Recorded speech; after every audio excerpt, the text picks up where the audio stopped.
بسم اللہ الرحمن الرحیم۔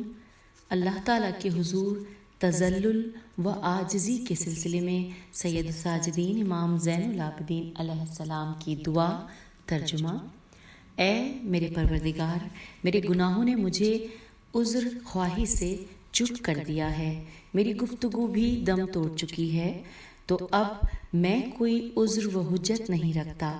اس طرح میں اپنے رنج و مصیبت میں گرفتار، اپنے اعمال کے ہاتھوں میں گروی، اپنے گناہوں میں حیران و پریشان، مقصد سے سرگردان اور منزل سے دور افتادہ ہوں۔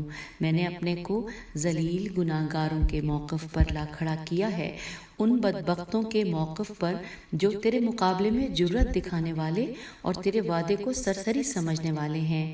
پاک ہے تیری ذات، میں نے کس جرأت و دلیری کے ساتھ تیرے مقابلے میں جرأت کی ہے اور کس تباہی و بربادی کے ساتھ اپنی ہلاکت کا سامان کیا ہے۔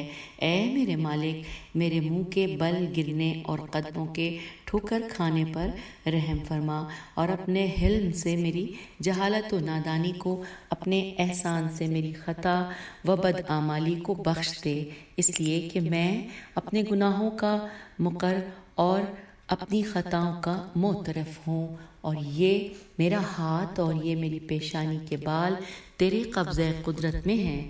میں نے عجز و سرفگندگی کے ساتھ اپنے کو قصاص کے لیے پیش کر دیا ہے، اور بار الہ میرے بڑھاپے، زندگی کے دنوں کے بیت جانے، موت کے سر پر منڈلانے اور میری ناتوانی، عاجزی اور بے چارگی پر رحم فرما۔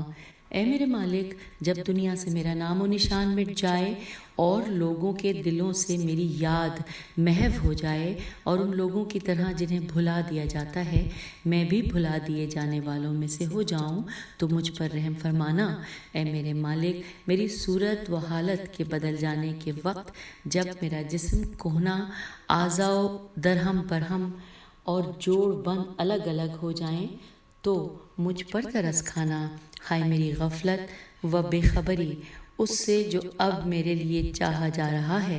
اے میرے مولا، حشر و نشر کے ہنگام مجھ پر رحم کرنا، اور اس دن میرا قیام اپنے دوستوں کے ساتھ اور موقف حساب سے محل جزا کی طرف میری واپسی اپنے دوست داروں کے ہمراہ اور میری منزل اپنی ہمسائیگی میں قرار دینا پروردگار۔